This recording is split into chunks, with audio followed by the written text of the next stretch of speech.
What is up, you guys? It is Thursday. It's March 20th, 2025. I hope you guys are having a fantastic day.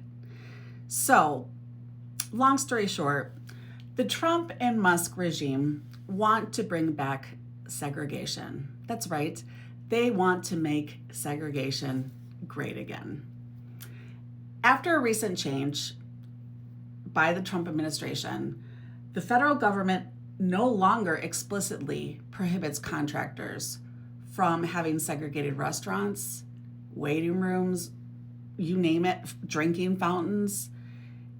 It is one of these clauses that has been identified in a public memo that Trump put out through the GSA, which is the General Services Administration, last month. It affects all federal agencies, which actually repeals the executive order signed by President Lyndon B. Johnson in 1965, basically regarding federal contractors and non-discrimination. While there's still federal and state laws that outlaw segregation and discrimination that companies obviously need to comply with, legal experts say that this change to contracts across the federal government is very significant. Melissa Murray, she's a constitutional law professor at NYU, says it's symbolic, but it's incredibly meaningful in its symbolism. These provisions that required federal contractors to adhere to and comply with federal civil rights laws and to maintain integrated rather than segregated workplaces were all part of the federal government's efforts to facilitate the settlement that led to integration in the 1950s and 1960s. The fact that they are now excluding these provisions from the requirements for federal contractors, I think, speaks volumes, she said. The clause in question is the Federal Acquisition Regulation, otherwise known as FAR, a huge document that's used by agencies to write contracts for anyone who's providing goods or services for the federal government. So this one in particular is Clause 52.222-21, which is titled Prohibition of Segregated Facilities. And it reads, the contractor agrees that it does not and will not maintain or provide for its employees any segregated facilities at any of its establishments, and that it does not and will not permit its employees to perform their services at any location under its control where segregated facilities are maintained. It defines segregated facilities as any work areas, restaurants, drinking fountains, transportation, housing, and more. And it says that you can't segregate based on a person's race, color, religion, sex, sexual orientation, gender identity, or national origin. Several federal agencies, including the Departments of Defense, Commerce, and Homeland Security, have all notified their staff who oversee federal contractors that they should start instituting these changes immediately. So, to be clear, all businesses that have government contractors and those that do not still need to follow state and federal law, including the Civil Rights Act of 1964, which makes segregated facilities illegal. Trump and his allies defend his actions by saying his orders aim to remove what they call discrimination against other Americans, including white men and white people and men. There is only one man, though, who stands to benefit above all others with this change in federal acquisition rules, and that man, of course, is Elon Musk. Let me tell you why. Musk had been under an intense investigation about allegations of segregation policies at his Tesla facilities. Trump shut that investigation down as one of his first acts in power, but the allegations remain.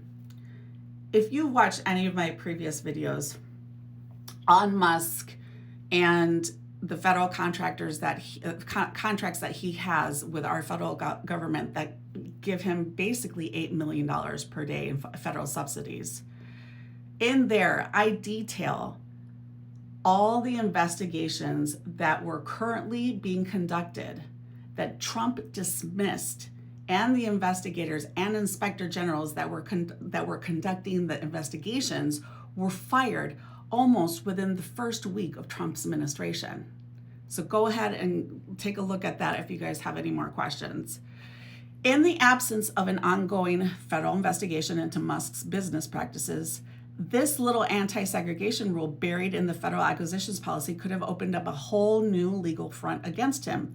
If the government is not allowed to contract with businesses that run segregated workplaces, and Musk allegedly runs a segregated workplace and receives government contractors, then businesses that didn't receive the contractors or the contracts against Tesla could easily file a lawsuit against the government, because the equal opportunity businesses that didn't receive a contract could say that they were harmed by the government's refusal to apply anti-segregationist prohibitions on federal contractors, and that claim could require an adjudication on whether Musk is running a segregated company.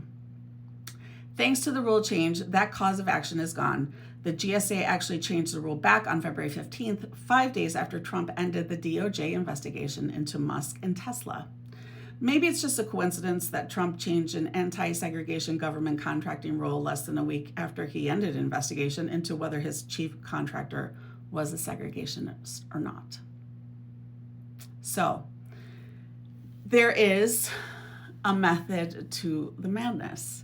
That is going in, getting rid of all the evidence, firing those that were looking into Musk, firing those that might have been an obstacle to getting more contracts for Musk or anything like that. This is the reason why.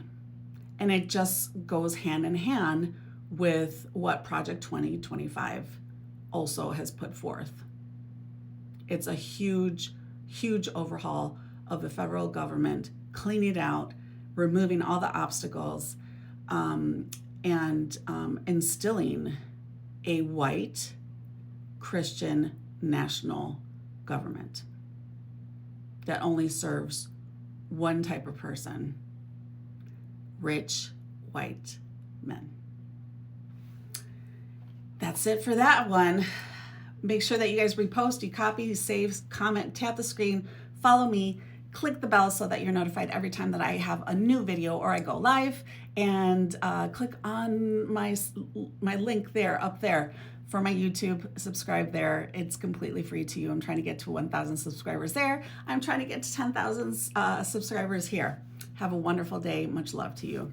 Peace.